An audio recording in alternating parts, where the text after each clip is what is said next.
ನಮಸ್ತೆ ಮಕ್ಕಳೇ, ನನ್ನ ಚಾನೆಲ್ಗೆ ಸ್ವಾಗತ. ಇವತ್ತಿನ ವಿಡಿಯೋದಲ್ಲಿ ಪಾಠ 2 ನನ್ನ ಕನಸು ಅಭ್ಯಾಸ ಭಾಷಾಭ್ಯಾಸ ಪ್ರಶ್ನೋತ್ತರಗಳು. ಯಾರೆಲ್ಲ ನನ್ನ ಚಾನಲ್ನ ಸಬ್ಸ್ಕ್ರೈಬ್ ಮಾಡ್ಕೊಳ್ಳದೆ ಹಾಗೆ ನೋಡ್ತಿದ್ದೀರಾ, ಸಬ್ಸ್ಕ್ರೈಬ್ ಮಾಡ್ಕೊಳ್ಳಿ. ನಾನು ಹಾಕೋ ಪ್ರತಿಯೊಂದು ವಿಡಿಯೋಸ್ ಕೂಡ ನೀವು ತಪ್ಪದೆ ನೋಡ್ಬೋದು. ಬನ್ನಿ ಇವತ್ತಿನ ವಿಡಿಯೋ ಶೂಟ್ ಮಾಡೋಣ. ಇಲ್ಲಿ ಅಭ್ಯಾಸ ಅಂತ ಕೊಟ್ಟಿದ್ದಾರೆ. ಆ ಅಭ್ಯಾಸದಲ್ಲಿ ಆ ವಿಭಾಗ ಇದೆ. ಆ ವಿಭಾಗ ಈ ಪ್ರಶ್ನೆಗಳಿಗೆ ಒಂದೊಂದು ವಾಕ್ಯದಲ್ಲಿ ಉತ್ತರಿಸು ಅಂತ ಕೊಟ್ಟಿದ್ದಾರೆ. ಸೊ ಈಗಾಗಲೇ ನಾನು ಬರೆದು ಮಾಡಿಕೊಂಡಿದ್ದೀನಿ. ಅದರಲ್ಲಿ ಮೊದಲನೇ ಪ್ರಶ್ನೆ ಬಂದು,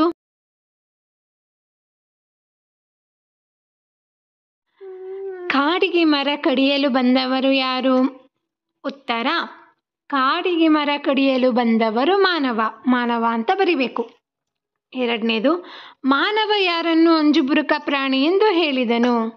ಮಾನವನು ಮೊಲವನ್ನು ಅಂಜುಬುರುಕ ಪ್ರಾಣಿ ಎಂದು ಹೇಳಿದನು. 3, ಕೋತಿ ಮಾನವನನ್ನು ಏನೆಂದು ಪ್ರಶ್ನಿಸಿತು? ಉತ್ತರ, ನೀವು ಸುಂದರವೋ ಅಥವಾ ನಾವು ಸುಂದರವೋ ಎಂದು ಪ್ರಶ್ನಿಸಿತು. ಆ ವಿಭಾಗ ಈ ಪ್ರಶ್ನೆಗಳಿಗೆ 2-3 ವಾಕ್ಯಗಳಲ್ಲಿ ಉತ್ತರಿಸು.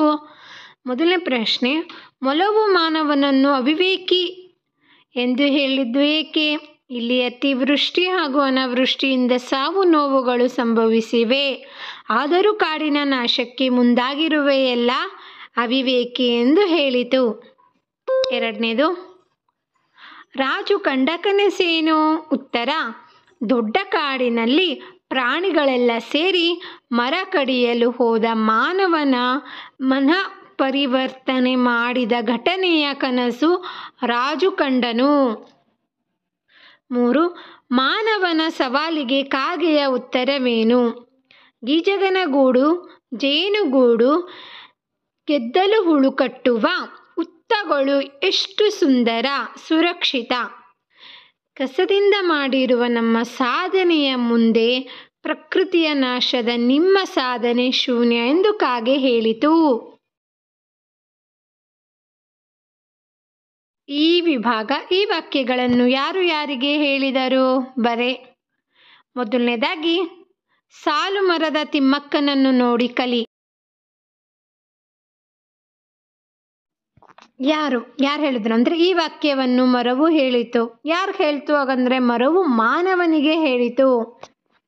ಇದು ಮೊದಲನೇದಾಯ್ತು. ಎರಡನೇದು ನೋಡೋಣ. ನಾವು ಪ್ರಾಣಿಗಳಿಂದ ಕಲಿಯೋದು ಬಹಳಷ್ಟಿದೆ. ಇದು ಯಾರು ಹೇಳ್ತಾರಂದ್ರೆ ರಾಜುವಿನ ಅಮ್ಮ ಹೇಳಿದಳು. ಯಾರಿಗೆ ಹೇಳ್ತಾರಂದ್ರೆ ರಾಜುವಿಗೆ ಹೇಳಿದಳು. ಇದು ಎರಡನೇ ಪ್ರಶ್ನೆದು ಉತ್ತರ. ಈಗ ಈ ವಿಭಾಗ ಆ ಪಟ್ಟಿಯಲ್ಲಿನ ಪ್ರಾಣಿ ಪಕ್ಷಿಗಳನ್ನು ಬಾ ಪಟ್ಟಿಯಲ್ಲಿನ ಅವುಗಳ ವಿಶೇಷತೆಗಳ ಜೊತೆ ಹೊಂದಿಸಿ ಬರೆ. ಕೋಗಿಲೆಗೆ ಇಂಪಾದ ಧ್ವನಿ ಮೊದಲನೇದು. ಜಿಂಕೆಗೆ ಸುಂದರವಾದ ಕಣ್ಣು ಹೊಂದಿದೆ 2. ನವಿಲುಗೆ ಆಕರ್ಷಕ ನಡಿಗೆ 3 ಅಂತ ಬರೀರಿ, ಮ್ಯಾಚ್ ಮಾಡಿ. ಇದಿಷ್ಟು ಈ ವಿಭಾಗ. ವಿಭಾಗ ವಿರುದ್ಧಾರ್ಥಕ ಪದ ಬರೇ. ಅಂಜುಬುರುಕ ಅಂದರೆ ಧೈರ್ಯವಂತ. ಮೊದಲು ಕೊನೆ, ಉಳಿವು ಅಳಿವು, ಅತಿವೃಷ್ಟಿ ಅನಾವೃಷ್ಟಿ. ಇದಾದ ಮೇಲೆ ವಿಭಾಗ ನೋಡೋದಾದರೆ ಚಿತ್ರ ನೋಡಿ ವಾಕ್ಯ ಬರೆದು ನೀವು ಓನಾಗ ಕೂಡ ಬರಿಬೋದು. ನಾನಿಲ್ಲಿ ಓನಾಗ 4 ಸೆಂಟೆನ್ಸ್ ಬರ್ತಿದ್ದೀನಿ. ಹುಡುಗನು ಗಿಡಕ್ಕೆ ನೀರು ಹಾಕುತ್ತಿದ್ದಾನೆ. ಗಿಡವು ಹಸಿರಾಗಿದೆ. ನೋಡಿ ಗಿಡ ಎಷ್ಟು ಹಸಿರಾಗಿದೆ, ಚೆನ್ನಾಗಿ ಬೆಳೆಯುತ್ತಿದೆ. ಅವ್ನು ನೀರು ಹಾಕೋದಕ್ಕೋಸ್ಕರ ಗಿಡನು ಹಸಿರಾಗಿ ಚೆನ್ನಾಗಿ ಬರ್ತಿದೆ ಅಂತ ಬರೆದಿದ್ದೀನಿ. ಸೊ ಇಷ್ಟು ನಾನು ಬರೆದಿರೋ ಅಂಥದ್ದು. ನೀವು ಓನಾಗ ಕೂಡ ನೋಡಿ ಆ ಚಿತ್ರನ ಬರಿಬೋದು. ಇದಾದ ಮೇಲೆ ಸಾಮರ್ಥ್ಯಾಧಾರಿತ ಚಟುವಟಿಕೆ ನೋಡೋದಾದರೆ ಆ ವಿಭಾಗ ನೋಡೋಣ. ಈ ಕೆಳಗಿನ ಸಾಲುಗಳನ್ನು ಸ್ಪಷ್ಟವಾಗಿ ಹಲವು ಬಾರಿ ಓದು. ಸ್ಪಷ್ಟವಾಗಿ ಓದಬೇಕು.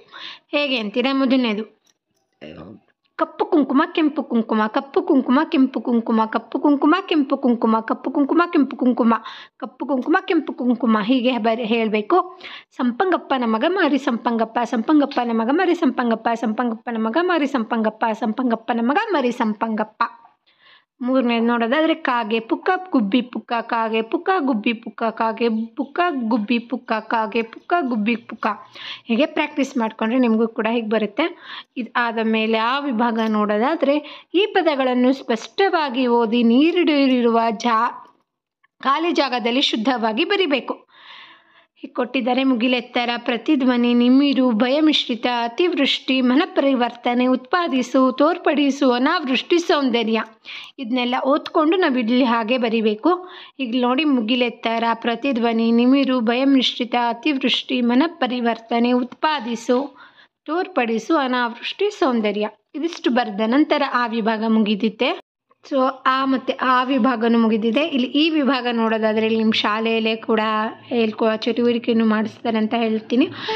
ಆದ ಮೇಲೆ ಭಾಷಾ ಚಟುವಟಿಕೆ ಆ ವಿಭಾಗ. ಕೊಟ್ಟಿರುವ ಪದಗಳನ್ನು ಓದಿ ಧ್ವನಿ ಮತ್ತು ಅರ್ಥ ವ್ಯತ್ಯಾಸ ಗಮನಿಸು. ಅರಸು, ಮೊದಲನೇದು ಅರಸು, ಹರಸು. ನೋಡಿ ಎಷ್ಟು ವ್ಯತ್ಯಾಸ ಇದೆ. ಹರಸು, ಹರಸು. ಎರಡನೇದು ಅಲ್ಲಿ, ಹಳ್ಳಿ, ಹಳ್ಳಿ. ಹುಳಿ, ಹುಳಿ. ಹೀಗೆ ವ್ಯತ್ಯಾಸಗಳನ್ನ ತಿಳ್ಕೋಬೇಕು ಚಟುವಟಿಕೆಯಲ್ಲಿ ನೋಡೋದಾದರೆ. ಮೂರನೇದು ನೋಡಿ, ನಿನಗೆ ತಿಳಿದಿರುವ ಪ್ರಾಣಿ ಪಕ್ಷಿಗಳ ಚಿತ್ರಗಳನ್ನು ಈ ಕೆಳಗೆ ಕೊಟ್ಟಿರುವ ಜಾಗದಲ್ಲಿ ಅಂಟಿಸು. ಇಲ್ಲಿ ಪ್ರಾಣಿ ಚಿತ್ರಗಳನ್ನ ಅಂಟಿಸ್ಬೇಕು, ಇಲ್ಲಿ ಪಕ್ಷಿ ಚಿತ್ರಗಳನ್ನ ಅಂಟಿಸ್ಬೇಕು. ಸೊ ಇಲ್ಲಿಗೆ ನನ್ನ ಕನಸು ಎಂಬ ಪಾಠದ ಪ್ರಶ್ನೋತ್ತರಗಳು, ಭಾಷಾಭ್ಯಾಸ, ಚಟುವಟಿಕೆ ಎಲ್ಲ ಮುಗಿದಿದೆ. ನಿಮಗೆ ನನ್ನ ವಿಡಿಯೋ ಇಷ್ಟವಾದರೆ ಪ್ಲೀಸ್ ಲೈಕ್ ಮಾಡಿ, ಶೇರ್ ಮಾಡಿ, ಹಾಗೆ ಚಾನಲ್ನ ಸಬ್ಸ್ಕ್ರೈಬ್ ಮಾಡ್ಕೊಳ್ಳಿ. ಮತ್ತು ಮುಂದಿನ ವಿಡಿಯೋದಲ್ಲಿ ಸಿಗೋಣ ಮಕ್ಕಳೇ.